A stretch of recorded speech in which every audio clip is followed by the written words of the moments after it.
Hello, and welcome to this roundup of historical romance books with a romance between a lady and her brother's best friend. I'm Olivia, your favorite resource for book recommendations you can easily screenshot, and you're watching Random Olive Reads. Intolerable is book 3 of the Phoenix Club series.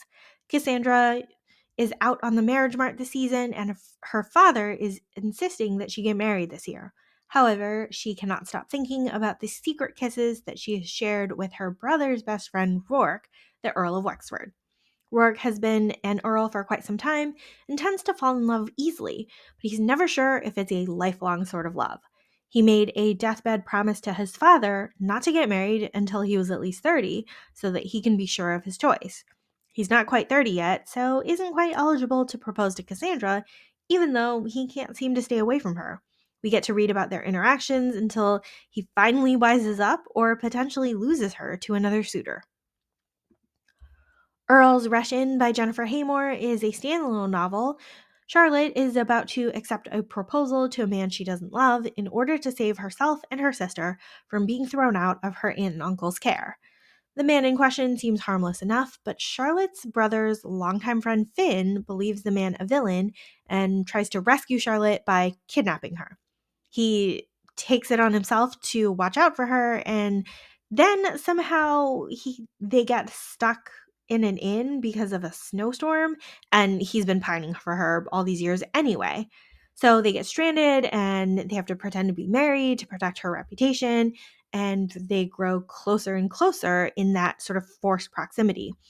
Except Finn has like the lowest self esteem imaginable and is hiding secrets about her brother's death, so he feels unworthy of her. And then he decides he's going to help her find a suitable husband instead. Now, these two are finally able to leave the inn and go back to London, but that villainous suitor is still hanging around causing trouble, so there's definitely a lot of drama here to keep the pages turning. What Happens in the Ballroom by Sabrina Jeffries is book 2 of the Designing Debutante series. We have widowed Eliza, who already knows that her late husband was an awful person, but it really hits home here in this book. Nathaniel is an earl and her husband's best friend who is asking Eliza and her sisters to help with his ward's debut into society. She's a widow with a 2-year-old son and so looking to find another husband. We suspect pretty early on that there's something fishy going on here with the ward and the 2-year-old boy. Now, the romance here was pretty uncomplicated, with Eliza and Nathaniel falling easily into lust and embraces and then an affair, but the main issue is that Nathaniel is keeping secrets and Eliza is pretty unwilling to trust a man after being treated poorly by both her father and her late husband. A Rake's Guide to Seduction by Caroline Linden is book 3 of the Reese family trilogy series. Celia is the younger sister of a duke in her first season and enjoying balls and parties and suitors, and she's rescued from a proposal by her brother's scandalous friend Anthony and is somewhat intrigued by him. Now, Anthony is the heir to an earl who had financially cut him off, so he needs to gamble and invest his money in business ventures in order to support himself. Anthony thinks that he's an unworthy suitor, but he still takes a chance and asks the Duke for permission to court her. Unfortunately, he's too late, and Celia is already engaged to someone else. We learn more about Celia's engagement and marriage through her diary entries up until her husband's death 4 years later. We pick up the story again when Celia is out of mourning and her mother has arranged a house party to lift her spirits.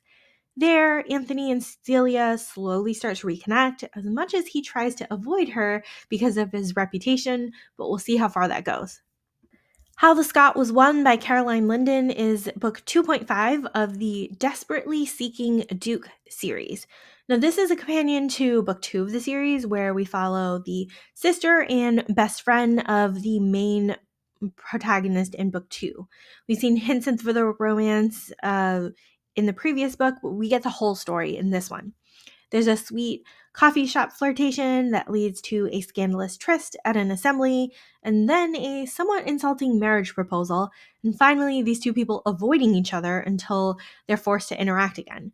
This is a quick whirlwind of a relationship here, and so much better once Felix actually talks to Agnes directly. Bed Me Earl by Felicity Niven is book 3 of the Bed Me Books series. Caroline decides to bed her longtime crush Phineas when he's at her country home with her brother's hunting party. The easygoing Finn is delighted that a woman has come to his bed and thinks he's got the best luck ever. The next day, when he realizes that he slept with his friend's sister and that he might be forced to marry her, he's thinking that wouldn't actually be such a hardship. Of course, Finn says all of this out loud to Caro and upsets her in the process. Despite all this, Finn has decided that he wants to pursue Caro and dismisses all of his mistresses when he comes back to London. Caro was really looking for a one time thing and doesn't want a relationship because she has a lisp and a stutter and she's self conscious about it.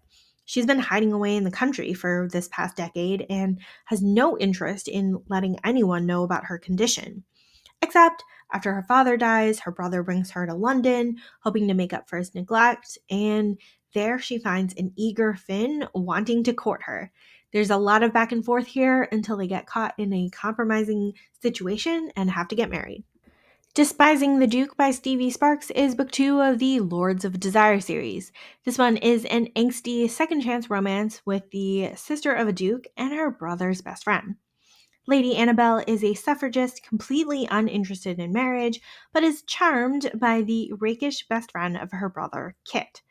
Over a few months of flirtation, they engage in a liaison and promise each other they'll wait for Kit's return from a years-long expedition to Antarctica to get married. Circumstances force Annabelle to marry someone else while Kit is away, so he's hurt and betrayed when he returns. We jump 16 years, and Kit has publicly humiliated and ruined Annabelle, who is now a widow, and she has run off to a remote estate in Scotland. After learning some critical information about Annabelle, Kit tracks her down and confronts her about the truth of what happened all those years ago. We then have these two trying to work out their issues in a pretty steamy fashion and try to move on with their future. In which Margot Halifax earns her shocking reputation by Alexandra Vasti is book 1 of the Halifax Hellion series. Margot is a scandalous young lady known for causing trouble with her twin sister. When her twin sister has eloped with a much older man, Margot seeks out the calm and steady Henry, her brother's solicitor friend, to assist in chasing her down.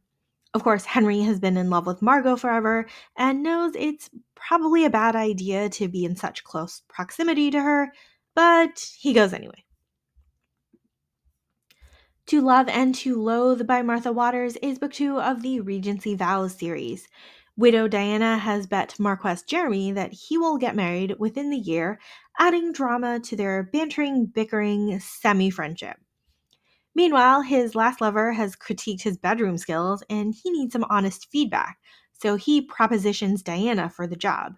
She accepts, but is also trying to set up Jeremy with another eligible miss.